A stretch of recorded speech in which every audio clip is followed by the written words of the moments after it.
to If These Walls Could Talk. I'm Wendy Stuart, and I am here by my lonesome today. Tim is moving and shaking, and he couldn't be here, but he said to say hi.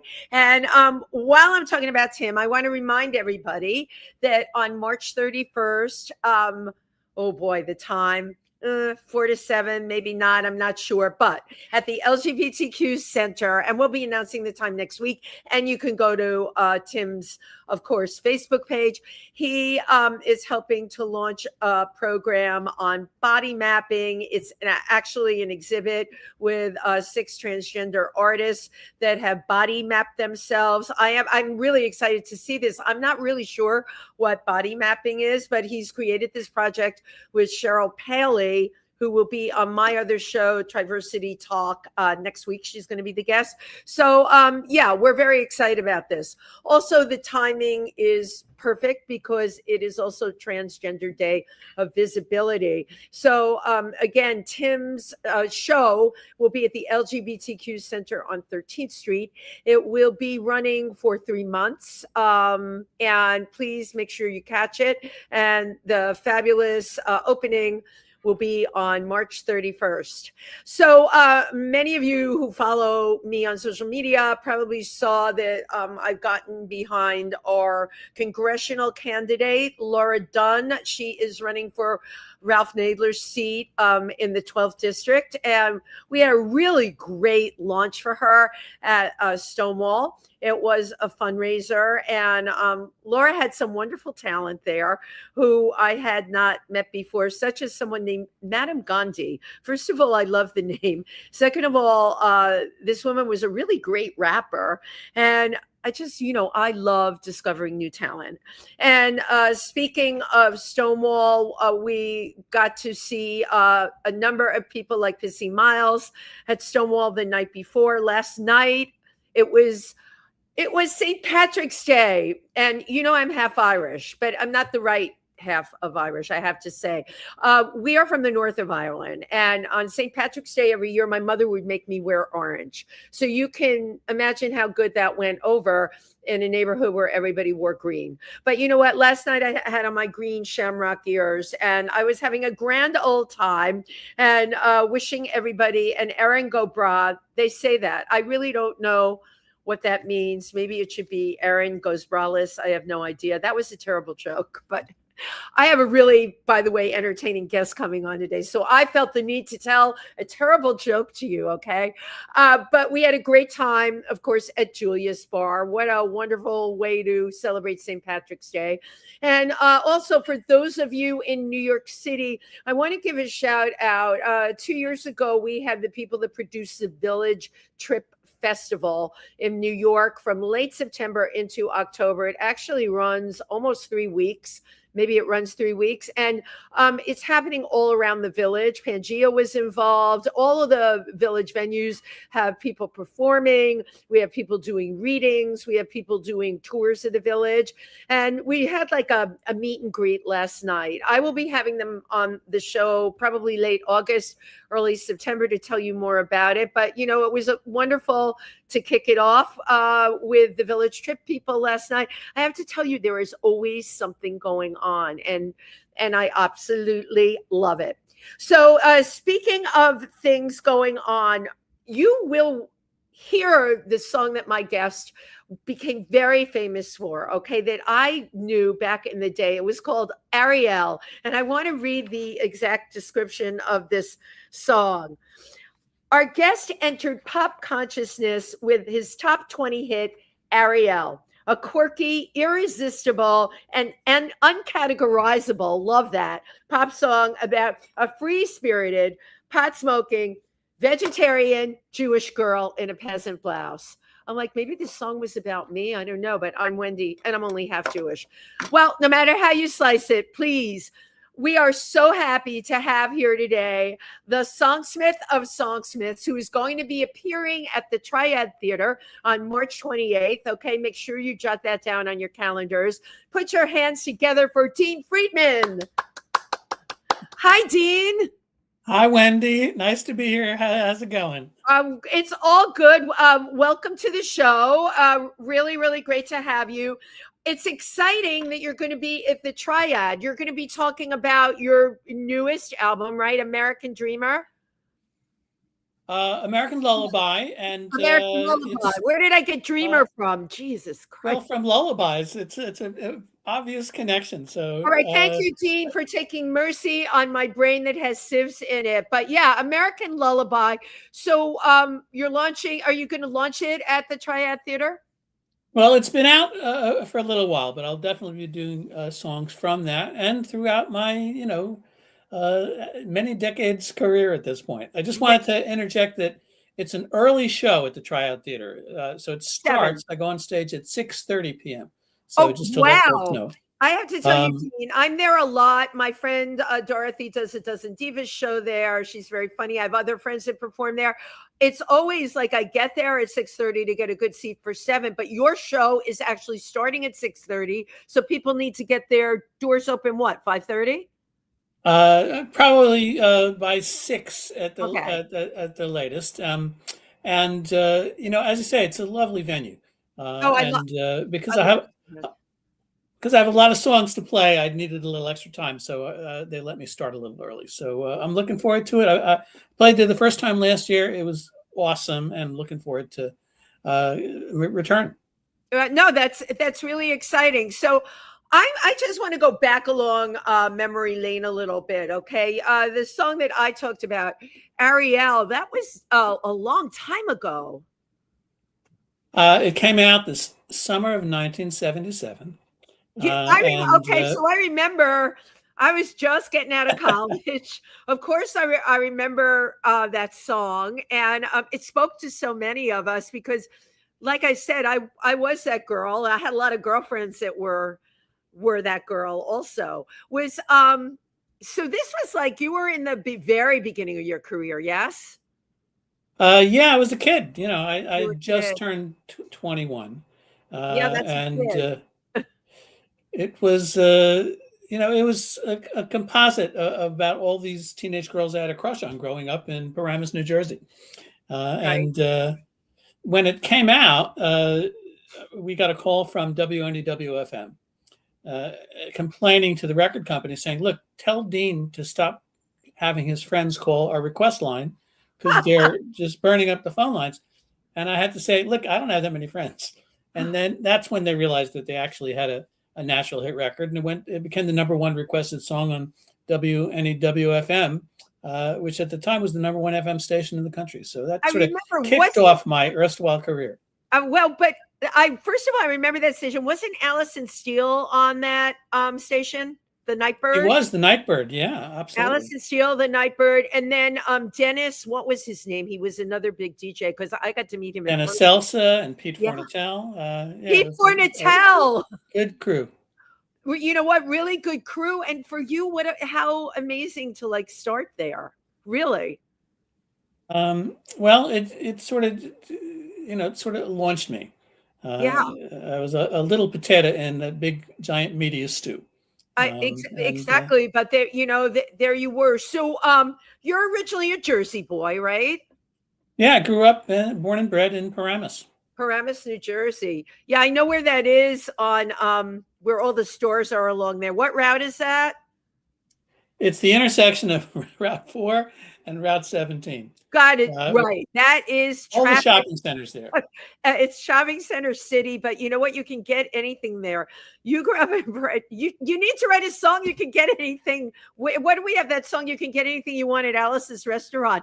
You can get anything you want in Paramus, New Jersey. Well, you know what? I name check a lot of the places I grew up. Wow. And in that area. And a lot of like Tice's Farms, but that's disappeared. So I feel like my songs have become archaeological historical documents. Well, I know, but you know what? You just brought up a really great point, Dean. If you don't mark them with the song, and bless you for doing that, things will disappear and no one will ask questions about them. When people go back in your chronological history and they'll see that you did a song on that, and, now everything, of course, is archived on YouTube. We didn't have YouTube back then, but now it is. Isn't that wonderful that the songs can live and be immortal on the computer. My God, we didn't even really have the computer then. I know we didn't have it. Well, we did have the computer, but it was very, very Yeah, basic. no, it's been an amazing transformation. Absolutely. Right. No, I know. And we've all really, really had to transform. So did you come from a musical family? I did. My mom was a singer and a trained coloratura soprano, and she Oh, appeared on Broadway and film. And I grew up in a house filled with music. There was always some Broadway show tune on the piano and some aria playing on the record player. I love it. It was inevitable that music was going to be a part of my life. Right. And were your parents excited that you had really such kismet early on in your career? Were they happy for it? Or they were like, Dean, you need to have something to fall back on? Well, my mom was supportive of the idea, but she did say, as you suggest, make sure you have another way to make a living. And Right. that actually proved to be sage advice, Right. especially when I was kicked off my label for various infractions. Wow. Wow. Well, listen, we know the music industry, it's not an easy one. I think you'll agree with me now. Now it's just ridiculous to me. I have had so many talented people on this show that are dropping things on Spotify left and right. And it's like it's like a big bowl of soup now. And other than live performing, it does seem to be really difficult to, get a song on the charts to get to be heard, right? Well, it's a very strange attention economy.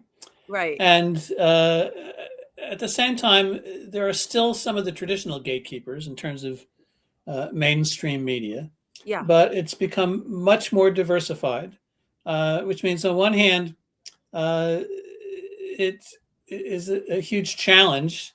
But on the other hand, there is access that exists now for an independent artist to reach an audience that was never feasible before. Right. There are other channels beyond the mainstream media and the mainstream, multinational conglomerate structure. Right. And it means navigating how to reach your audience in a different way. And it means having different expectations about what a successful career actually means. So you just said a couple of very profound things. What kind of expectations do you think are realistic now versus when you started out? Well, on the plus side, when I started out making records, you needed about at least $1 or $2 million to build a proper professional recording studio to be able to produce a quality album. And now, for about $1,000, you can get a laptop and a bunch of plugins, and you can pretty much achieve the same technological professionalism as you could 50 years ago. Yeah. So the price of entry has been lowered dramatically. And that's a nice thing. It means more musicians can record and make music. Right. And even the distribution mode for doing that becomes more accessible to more people. Right. Which is great. No, you're outlining the positive things, and I totally agree with you. And so how do you think that works with performing live, using that as a component, going with the fact that you can produce your own music now?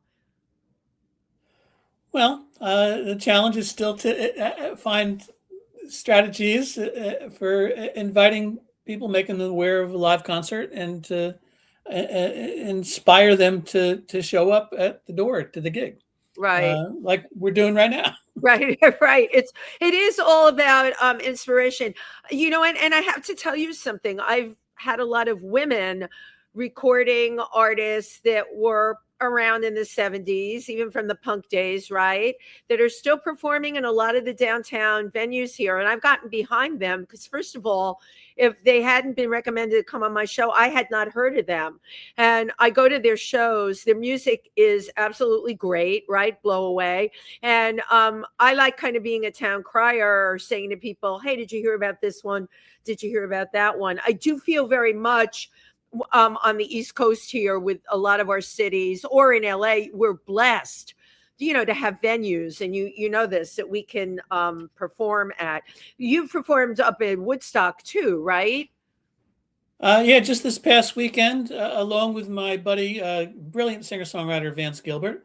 Yeah. We played at the Colony up in Woodstock on Saturday, and the day before on Friday we played the Turning Point in Piermont across the river from me. Right, and I know the Turning Point, but it really is a wonderful thing, because people that have not been exposed to your music can now come out and hear it, and that's amazing. But I want to go back to Ariel for a minute. So Sure. you started out, really on top. How did your career progress after that song? What was it like?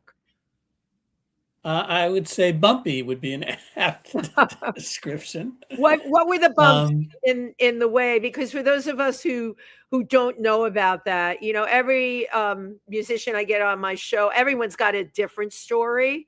But what was your bumpy?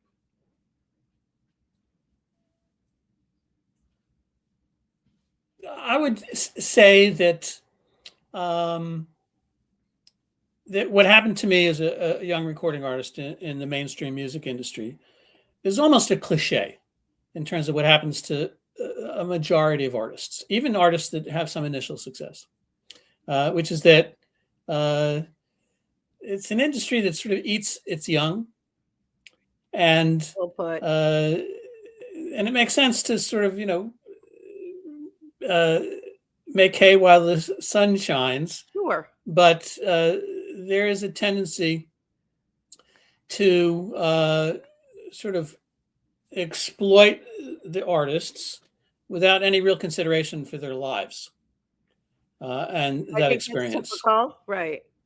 And so, hold on, I just noticed that Sam Friedman is playing March 28th at the Triad Theater. Now, my son's name is Sam Friedman. Oh, I love that. I'm Dean. I missed that. Just to let you know, Cameron, that's okay. Let's see. Meanwhile, I see he's got Dean Friedman on Instagram and deanfriedman.com. Yeah. Oh, the beauty of streaming, the things that we have to do. So yeah, you were talking about how they exploit young talent. That's something that hasn't changed at all. I've heard that from a number of people, not just musical people. So just to give you a sort of a very short version of it. After delivering 2 albums, both of which had chart hits on both sides of the pond, Ariel in the US and Lucky Stars and Lydia over in the UK, I was determined that I was ready to produce my own album. And also, I wanted a little independence from the strictures I was under in terms of my management and my label. And these are really typical scenarios. And my management company one day told me I had to fire my guitar player. And I said, that makes no sense. And they said, oh, well, he's creating an insurrection with the band because we did a TV show and the TV show wanted management to cover the on-air fees that the musician union requires. And they wanted to claw back those television fees from the musicians' salaries. I said, that's ridiculous. Right. And that's not fair. It's probably not even illegal. It's probably not even legal. But they insisted, and they said if I didn't fire my guitar player, that they would no longer manage me. And I refused. Good for you for having a spine and standing your ground and protecting your own is all I can say. Well, the result was that not only did they drop my management contract, they forced me into a negotiation to pay them like $50,000 to get out of it, And you had to get a and they lawyer. had me blacklisted. They had me blacklisted on New York radio, and this was confirmed to me by several people in radio. Disgraceful. So that, for example, whereas Ariel was the #1 requested song on WNEW-FM the summer before, when my second album came out, it didn't get a single airplay. The record company said to me, "Dean, we're really disappointed. We hate your record, the second album." Now, I was really proud of it. I knew I'd done a good job.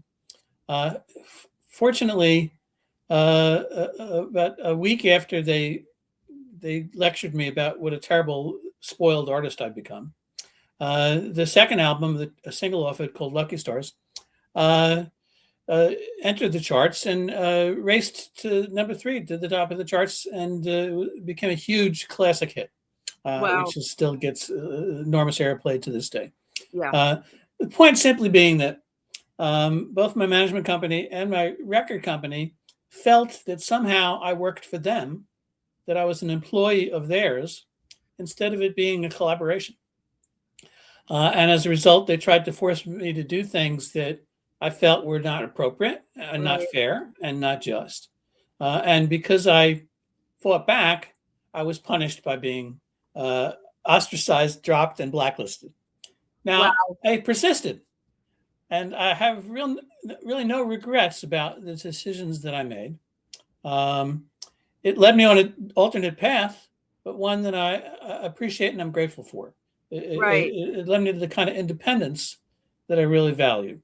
Right. Because there are artists that sort of came up around the time that I did that didn't acquire that kind of independence.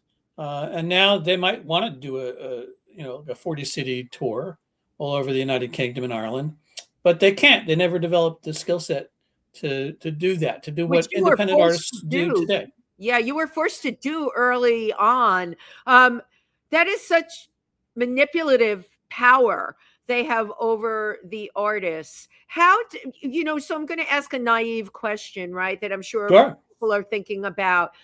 How do some of the, popular performers that have been around forever, how do you think they got around that? Did they make more money and could hire better lawyers? You know what I'm saying? If you had 4 hits in and tremendous amounts of money and you could have hired lawyers to sue them, what is there a strategy so that you can fight back when they try and blacklist you? I have to say the answer is no. Paul McCartney never got his copyrights back from when Michael Jackson went and bought them. No, you're absolutely. Prince never won his lawsuit, which caused him to become the artist formerly known as Prince. Right. And George Michaels never got his music back, nor did Michael Jackson.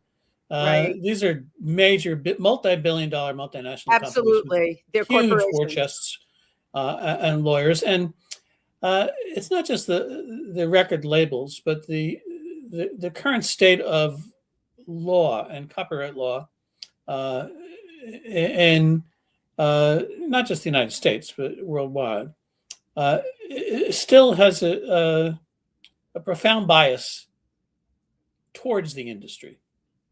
So even if you have a fair fight and a fair claim and a just claim in a lawsuit, there's a likelihood you're going to lose because the legal precedents and the attorneys and the judges, even the attorneys defending you, their mindset has been established by an industry that really is unjust when it comes to the rights of the artist. Right. That's slowly changing, but it's taking forever. It is taking forever. But don't you think the onset of artists being able to produce their own music, have their own label, and that's all part of the change on the horizon, right?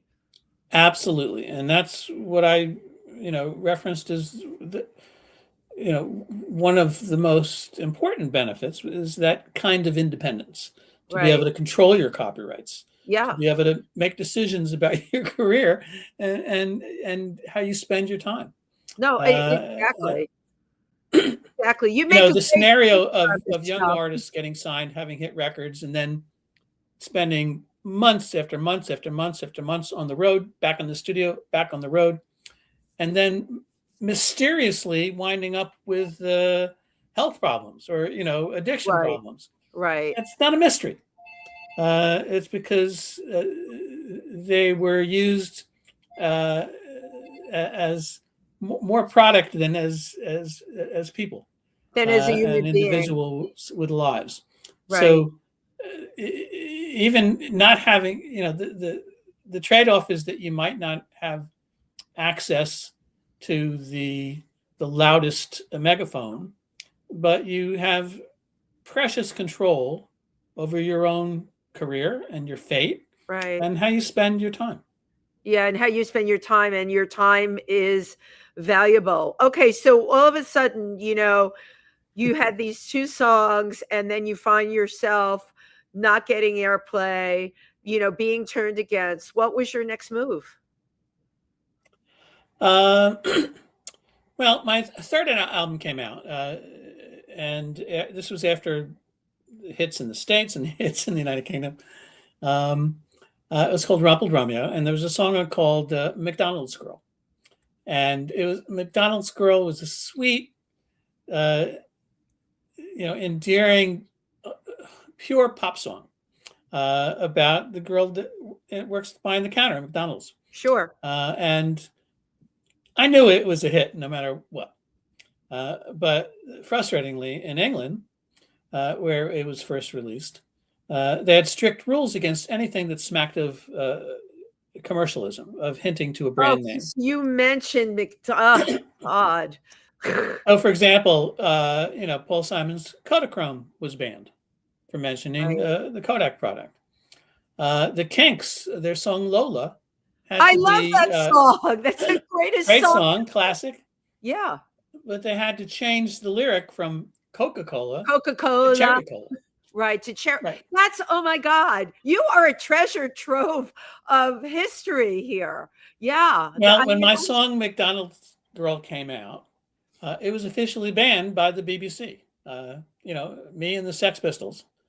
So it was frustrating, and it resulted to my being dropped by, at the time, Epic, which became Sony Records. Right. And I was sort of abandoned into the wilderness and exiled from the music business. So then what, this is really interesting, okay? Because you're going to be at the Triad, you're performing all over. Look at this history, which, by the way, is not so unusual. I've heard it from people that are composers and everything else. This is like the dirty underbelly, right, of what happened. It's par for the business. Par for the course. So, okay. So what's your next move then? Okay. Now you've been dropped by Epic. Well, I, it was kind of frustrating, but there I was with nothing to do for a whole summer. Amazingly, I met the woman who became my wife, and we've been married now coming on 46 years. So you see, the universe works in ways that you don't even expect it, because if you had been doing your music thing, you wouldn't have been around to meet her. Absolutely. And I am always grateful for that. In the meantime, not long after McDonald's Girl was banned and I was dropped by my label, a then unknown group out of Canada with the unlikely name of Bare Naked Ladies. Oh my God. They did a cover version of McDonald's Girl, which became their first airplay hit in Canada. Wow. And not long after that, a group in the States called the Blenders did a cover, which went to #1 in Norway, of all places. And then YouTube came along. And suddenly, McDonald's Girl went viral all over the world. There are videos on almost every continent of people doing their own versions of McDonald's Girl or lip syncing to it. So it made me really proud of the song, because it was a little song that it insisted on being. You have such an international following, I mean, look at this, because they tried to stop you here, and then they tried to stop you in the UK. And you know what? I always believe real talent prevails as long as you just got to keep going. That's why I keep asking you, so what was your next move? What was your next move? Because, if you drop out, guess what? You're not going to get anywhere. But you kept going. Look at that, Well, and again, I got to give credit to the song, which was just very persistent. Folks ask, do you have a favorite song? And my answer is always, songs are like little kids. Yeah, they love are. them all, and some are better behaved than others, and some are full of mischief. But the funny thing about McDonald's Girl is that it just kept getting out there, and then once it was going viral on YouTube, there were a cappella groups in colleges, all the Ivy League colleges. Amazing, right. Yale and Harvard and Columbia, their a cappella groups did their own versions of McDonald's Girl. You can find them all on YouTube. They're hilarious. But for some strange reason, every time someone covered McDonald's Girl, they would change her age. Because in the original song, the lyric is she's 15 years old. Well, when the Blenders covered it, the record executive, the A&R guy, called and said, "Dean, we'd like to make some changes to the lyric, if that's okay." And I said, "Well, what did you have in mind?" He goes, "Well, we think 15 is too young. We'd like to make her 16. And I said, "Okay, what else?" And he goes, "Well, there's a line where you refer to her as a virgin." And I said, "Yeah." And he goes, "Well, we'd like to change that as well." This was an actual conversation with the record label executive. And so I said to him, "Look, just so I understand what it is you're asking me here, instead of the song as is being about a sweet, innocent 15-year-old virgin, you want it to be about a 16-year-old slut?" And he said, "Yeah." And I said, "Fine, okay, that's okay." But then, as I said, all these college a cappella groups started covering McDonald's Girl when she turned 17. She just kept getting older. She kept getting older. It wasn't legal. And then high school groups. I'm talking about high school groups all over America with marching bands and baton twirlers and cheerleaders. And she turned 18. Now I got to believe she's somewhere in her mid-30s. But hopefully she's got a management position by now. Right. McDonald's Girl, middle-aged housewife, soon to come. Absolutely. So meanwhile, Wendy, I wrote this song in 1980. It came out within that year. 33 years later, I finally get a phone call from corporate headquarters of McDonald's. And this executive at McDonald's says, "Mr. Friedman, we're pleased to say we'd like to license your song, McDonald's Girl, for a national TV and radio campaign." And I said, "That is awesome. What took you so fucking long?" And then he said, "We'd just like to make a little change to the lyric." That seems to be a running theme. How old could she possibly be? He said, "No, the age is not the problem." And what he explained was that McDonald's took exception to my referring to her as being an angel in a polyester uniform. You used the word polyester? They didn't like me using the word polyester. Hilarious. Now, I was a little surprised by that because I figured that's a key ingredient in their hamburgers. But in any case, if you do check out this commercial, it's on YouTube. Just type in McDonald's Girl commercial. The Blenders are singing it, and add my name, and it'll pop up. It's a really cute 30-second spot. But that's so cool. Look at what that song transcended decades. Really amazing. Absolutely, yeah, and it helped pay a part of the mortgage.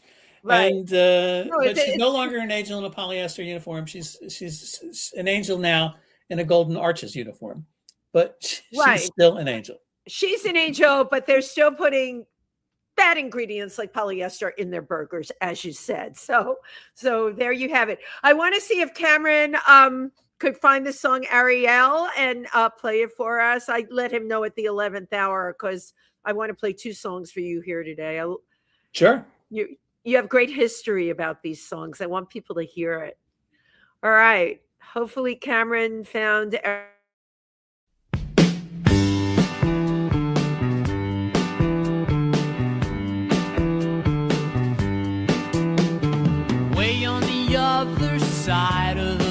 Hudson, deep in the bosom of suburbia. I met a young girl, she sang mighty fine, tears on my pillow and Ave Maria. Standing by the waterfall in Paramus Park, she was working for the Friends of BAI. She was collecting the waters in a paper cup. She was looking for change, and so was I. She was a Jewish girl, I fell in love with her. She wrote her number on the back of my hand. I called her up, I was all out of breath. I said, come hear me play in my rock and roll band. I took a shower and I put on my best blue jeans. I picked her up in my new VW van. She wore a peasant blouse with nothing underneath. I said hi, she said, yeah, I guess I am.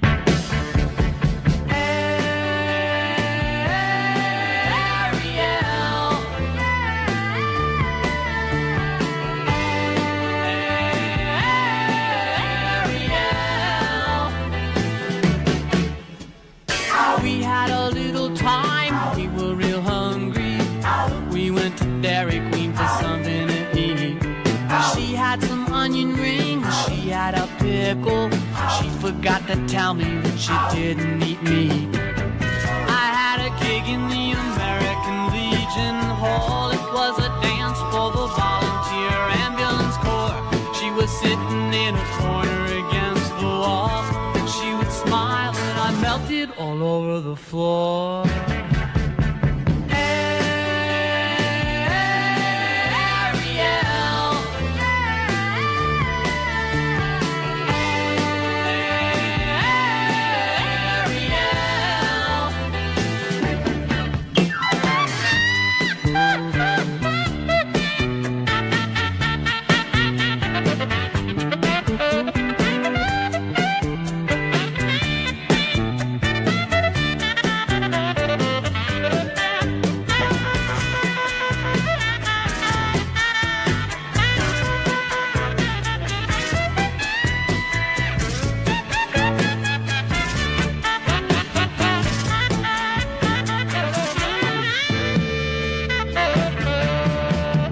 Took her home with me, we watched TV, a net cello and some guy going steady. I started fooling around with the vertical hold. We got the munchies and I made some spaghetti. We sat and we talked into the night while Channel 2 was signing off the air. I found the softness of the mouth. We made love to bombs bursting in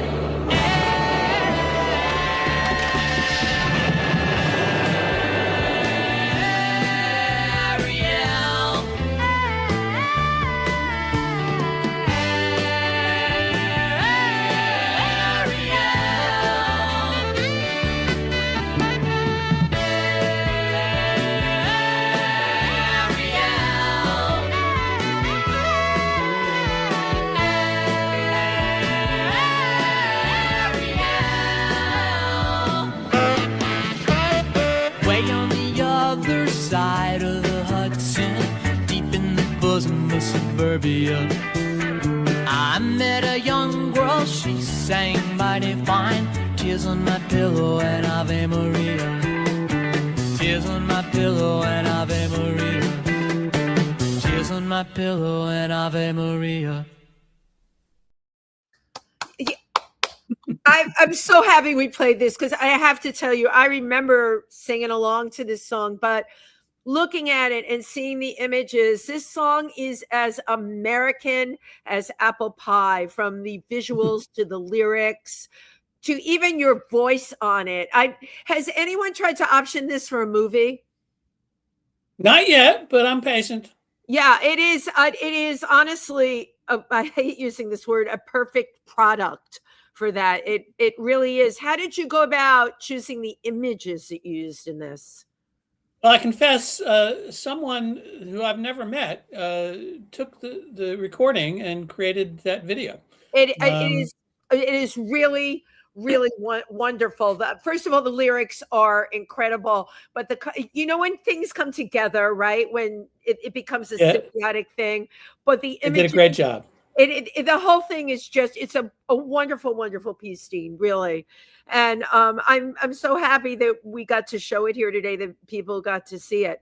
So I'm going to get back to, we're moving right along in your life. Dean Friedman, this is your life. You met the woman of your dreams, but you're still performing. Am I correct? Or did we veer off on another life path at this point? Well, I found myself, as I say, evicted from the music industry. But I never stopped being a musician and never stopped writing songs. Right. And I always retained an interest and a fascination with all the tools of music and the instruments. And I had seen an example of what at the time was the top synthesizer in the world, something called the synclavier. And it was the most powerful synthesizer on the market. It cost $50,000. I couldn't afford to buy one. So I went to the North American distributor offices in New York City to see if I could rent some time. And the guy who ran the office was a wonderful songwriter, a musician named David Nichtern. And you'll probably recall, David wrote a song that was a hit by Maria Moldauer called Midnight on the Oasis. Oh my God, Midnight at the Oasis. God, we love that. Great. Wow. Beautiful classic song. Yeah. And David was kind enough to allow me to rent time once a week for an hour on the synclavier so that I could learn it and study it and become well-versed on it, which I did. But during the process of it, someone called from a book company, Music Sales, looking for someone to write a book on the new synthesizers. And someone said, well, Dean seems to know a lot about synthesizers. And they put me on the phone, and I somehow talked my way into a book deal with Music Sales to write what became the first consumer guide for synthesizers, and a book called Synthesizer Basics. Now, as I say, I was pretty brand new in the field, but because I came to it as a beginner and a novice, I was able to describe everything I was learning in very simple layman's terms. And the book became a bestseller at music stores all over the United States. And so that launched me into a whole nother direction, but still within the world of music. Right. And so for a while, I became a synthesizer expert and got to review and write books and articles about all the new synthesizers and drum machines and sequencers. It was great fun, very exciting. As I was reviewing these instruments, every day a FedEx truck would pull up with a new synthesizer, and I could barely read through the manuals. Right, just amazing. But what you're sharing here is when the day you chose your own path, right? The day you turned to your label and the people that were pushing you to do things that you in your heart of hearts knew you didn't want to do and said, I'm mad as hell, I'm not going to take it anymore. You forged your own path and look at where it led you. It did lead me in a direction to do things that I never in a million years would have done otherwise. You couldn't have thought about them, though. You know what I'm saying? You had to get off the road you were on. And we talk about this kind of stuff on the show a lot. I'm a firm believer because people constantly try and make stuff happen in their lives. I am so guilty of that. And I have to remind myself, guess what? You need to get that out of your head and allow the things that are supposed to happen, right? If your intention is good and your intention was good, just let it happen. I mean, come on. Who could have ever thought that would have happened for you? Now, somewhere along the way too, and I don't know where this is on your path, but you became like an inventor. I found this on your website. You came up with a sneaker car. Well, that yes, I started with a sneaker car, but I'll preface it by saying that one of the trajectories that all the synthesizer books led me to was discovering the world of virtual reality.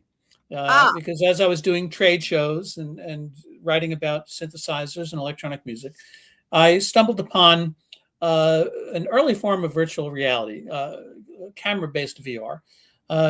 People are familiar with the Kinect box, where you stand in front of a TV, a camera, and you see yourself and you interact with others. Of course, right. Well, I saw an exhibit of that very early on, 20 years before Microsoft ever did it, in the mid-'80s. And I bought a developer kit because it was fun, and I explored it, and I thought it was really cool. And in 1989, I designed a video game called Eat a Bug, which put kids inside a video game to grab bugs and avoid insects. And I licensed it. Come on, that's really funny. I licensed it to Nickelodeon Television. Exactly. Well, I licensed it to Nickelodeon Television. And it was the first virtual reality video game on national TV. And I did it for Fuji Television in Japan. And for a period of years, I was designing virtual reality video games for major theme parks, children's museums, and science museums all over the world. But that is huge. That's like a whole. So and I know some well-known game virtual designers out there. And there you are. You're one of them on top of everything else that you do. I mean, come on. That's really, really amazing. How cool to have taken that direction. And it never would have happened if it hadn't been dropped by my label. Right. Those are the T-shirts. You need to sell them at your concerts. None of this would have happened unless I was dropped by my label. No, it's good because it really tells people that, like, if it doesn't feel right, don't go along with it, right? What is that saying? To thine own self be true. Now, I'm not saying it was easy. It was always a challenge. You had a lot of hiccups, I'm sure. But at the same time, it led me to do things that I'm really proud of. That, as I said, I never would have had an opportunity to do. Right. So I want to play American Lullaby, right? Because that's your latest and greatest. And then I really, just by the titles of the songs on that, I do want to talk to you about the meaning behind it. It's very relevant for the times that we're in. So Cameron, take it away. American.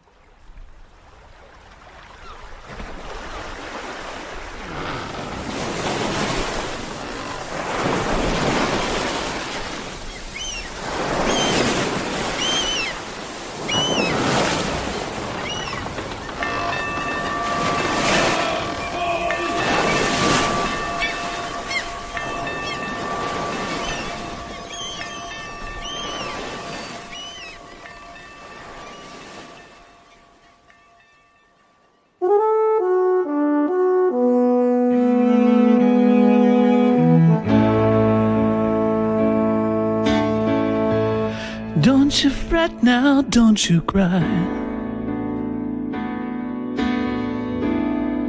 It's an American lullaby. Manifest destiny's a lie. It's an American lullaby.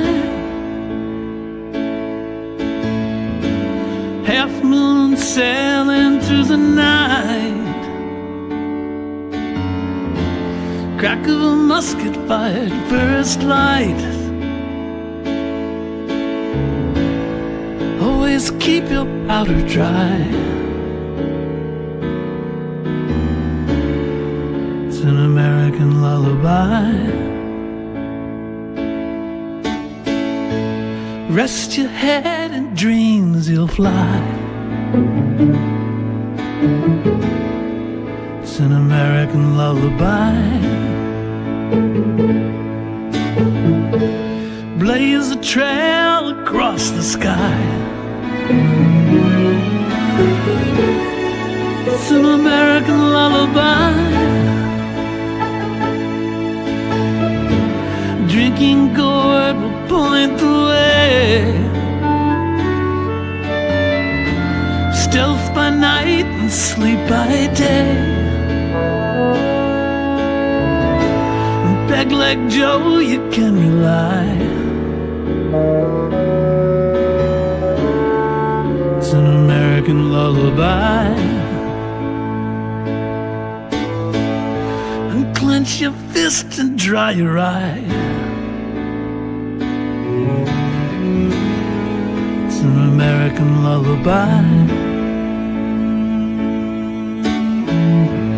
Judgment served from up on high. It's an American lullaby. One fine night in paradise, God of thunder rolls the dice. 1,000 rounds light up the sky. It's an American lullaby.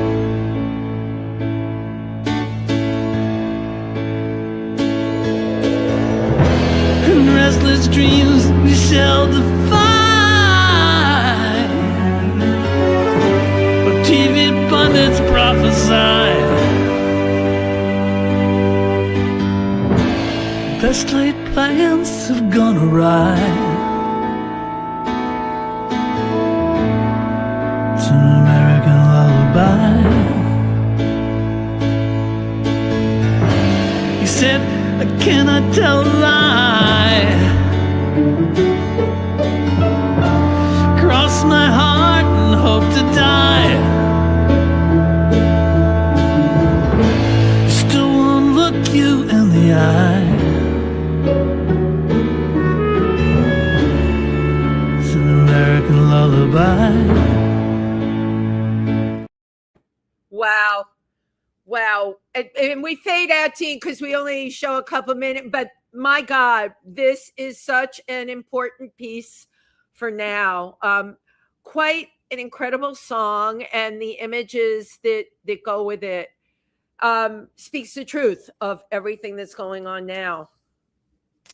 Well, we have a complicated history. And yes, unfortunately, we're reliving it right now. We are reliving our history right now. I never thought I'd be saying that, though. And it frustrates me. It really frustrates me because it did not have to go in this direction. The lyrics, of course, are incredible. You have a way with words. No wonder they call you a wordsmith. But those, again, the images, and here we are X amount of years later, the images that go with your words, your work really lends itself to that. You know, I believe in the creative world being able to reach people out there and change their minds. I really do believe that. I believe that that is a better form of communication than trying to shove your politics down somebody's throat when they're not listening. You know, the words and the images on this just get right to you, and they really get your wheels turning and thinking. Well, the musicians, the songwriters that I most admired starting out were folks like Joni Mitchell, Randy Newman, Bernie Taupin, and Elton John, James Taylor. And what they all had in common was they managed to marry their words and music in a way that conjured up very visual imagery, almost of a cinematic quality. Right. Where you could picture the story that was being told. And that's something I always admired and ever since have aspired to do myself when I'm writing a song, is to create a universe to invite the listener in and make them almost a co-conspirator, a collaborator. Right. If you will. Do you agree that it is probably the best way to reach people? Because we are now, you know, people's opinions are changing now. And we were in a really horrible direction. I'm not going to say that we're not still in that direction, but I personally feel, and I'm out there and I talk to a lot of people and I get a lot of buzz in terms of news from all over the country. Do you think that maybe we are going to turn a corner now in a positive direction? I'm an eternal optimist and I'm hopeful. I'm not naive about what's happened and what is still in our future, but I do feel like the fever is about to break, and the pendulum will start to swing back. Good. Good. You know what? I feel that too. I'm excited. Every place that you have played American Lullaby, what has been the audience reaction? It's always gotten a very strong positive response. Great. It's a difficult tune. It deals with the 400 years of America's violent That's right. history. You laid And it I all love out my there. country. I'm proud of America and of Yeah, the virtues that it holds to be true, but doesn't always practice. right. Um, and so, but if you're not honest about your history and your past and who you are, then you're really doomed to repeat the worst mistakes, which is happening right now, not far Right, from here. because you But use the word honest. If you don't use the word honest, right, and you tell lies, and people believe those lies, and then attack other people using those lies, right?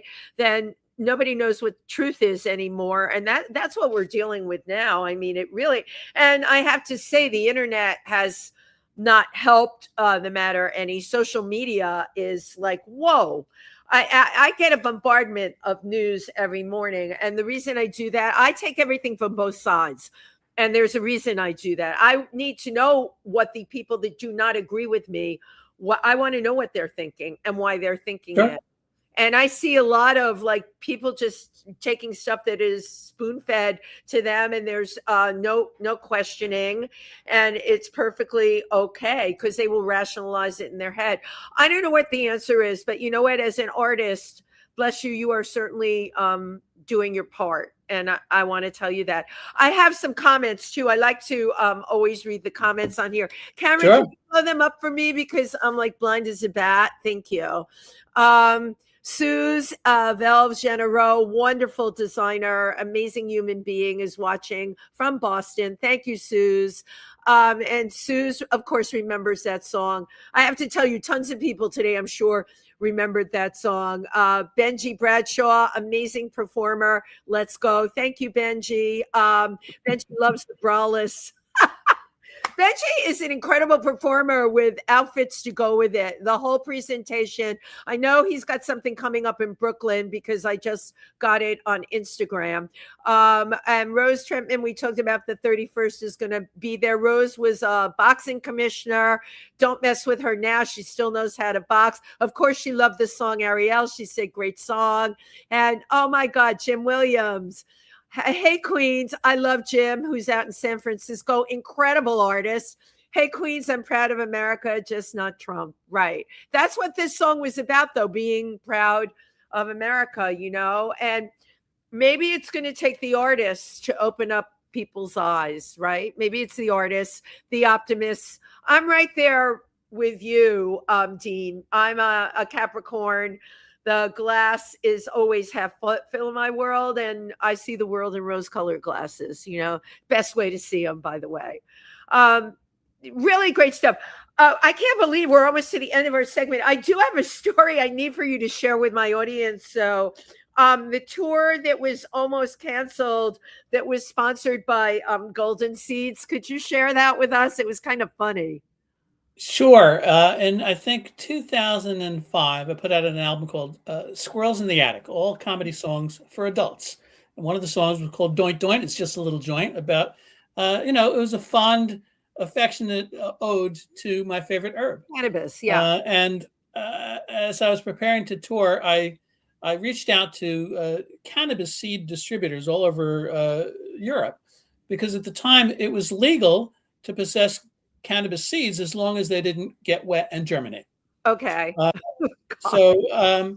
And one of them said, oh yeah, we'll sponsor your tour and we'll contribute 1,000 packets of cannabis seeds so you can give out to the first 10 people that buy CDs at each gig. In fact, I might even have one right behind me.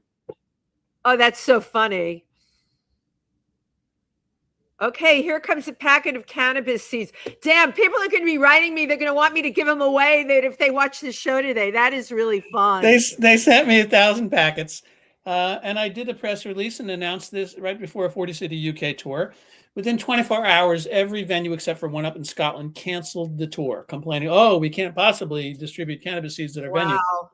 So I had to spend the next week reconstituting the tour and assuring them I wouldn't distribute on the premise. Although I argued with them, I said, look, you make most of your money selling alcohol to your patrons during the interval, and you send them home drunk.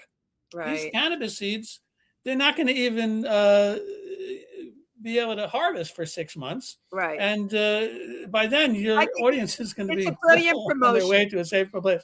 Anyway, they didn't buy it. But it did teach me the value of a well-worded press release, because the venues that protested the most got the most press, and I sold the most tickets. And there you go. There you go. My gosh, and by the way, I don't think that's a bad idea to do going forward. I always have artists say to me, we're trying to sell tickets, our ticket sale, we got to get more ticket sales and stuff. And I'm thinking, my God, maybe if people were giving away gummies and cannabis seeds and, you're right. They sell beer at venues. What is wrong with us? This is and nobody's been onto this yet, right?